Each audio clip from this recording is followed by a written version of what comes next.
Hey everybody, today I'm going to show you how to make mango mousse. This is a nice light dessert that's got very few ingredients in it. You can use fresh or canned for the coconut milk or the mango puree. I'm going to use fresh for both because I don't like preservatives in my food and the taste is a lot better. So here's the ingredient setup for the mango mousse. Here's the recipe.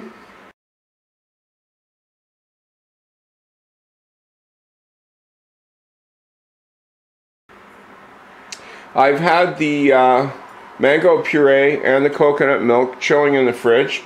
I'll just set those aside for the time being. What is important to start is getting the gelatin dissolving, because you will need this for the mousse for sure. So what I do is I get a half a cup of fresh boiled water from the kettle.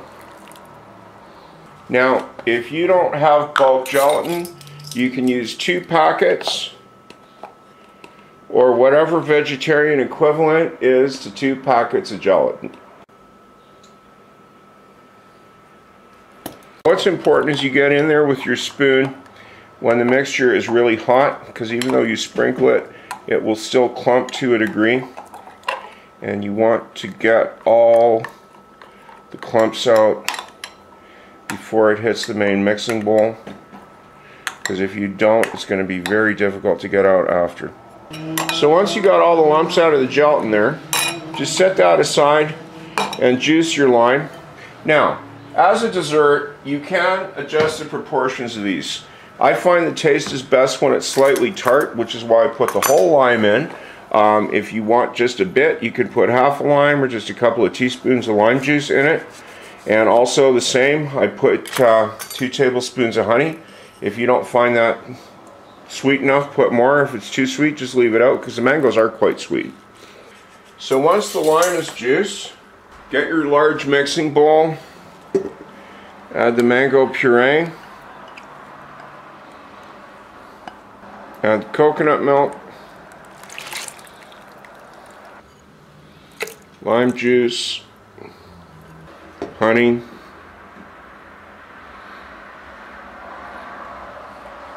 as I've said before, honey is really difficult to measure accurately, so I just eyeball this part. Mix that up with your whisk briefly.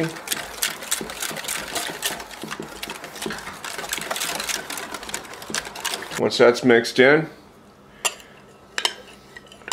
stir up the gelatin for the last time.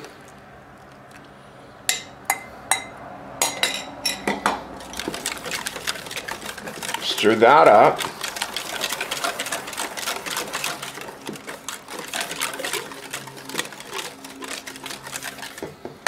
And now you're going to have to refrigerate this for half an hour before you beat it. Now, I don't know about you, but my fridge does not accommodate a bowl this large. So what I do in the time being is I get a smaller metal bowl that I have and just transfer that .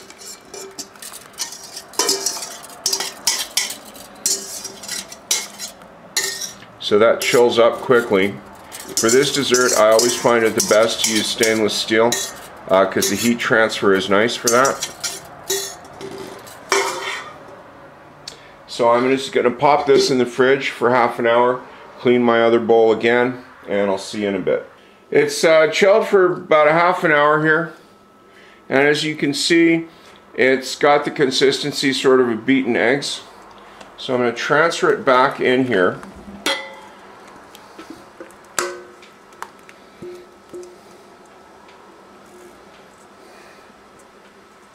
And just whip this up with the whisk.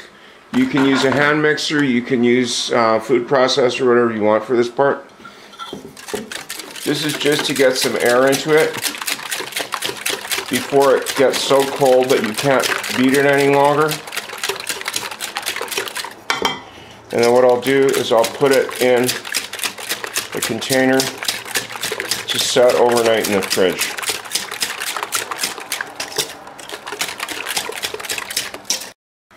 So after you've beaten it for a few minutes, and you know, one thing I should tell you, don't expect this to whip. It will not.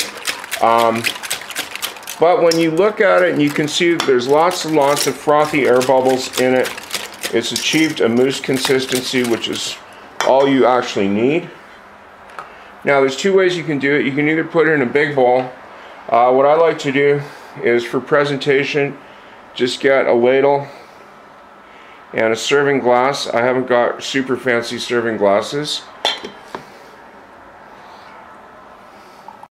After you've filled it up to about as much as you want, wipe out the edges with a paper towel, and then very, very carefully just ladle in a little bit more above the wipe marks so it looks beautiful.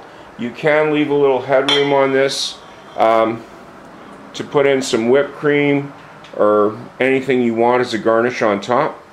Now what you're going to want to do now is put these in to refrigerate at least 4 or 5 hours, preferably overnight. So there's my mango mousse. I hope you try it, and I hope to see you again. Thanks. Bye-bye.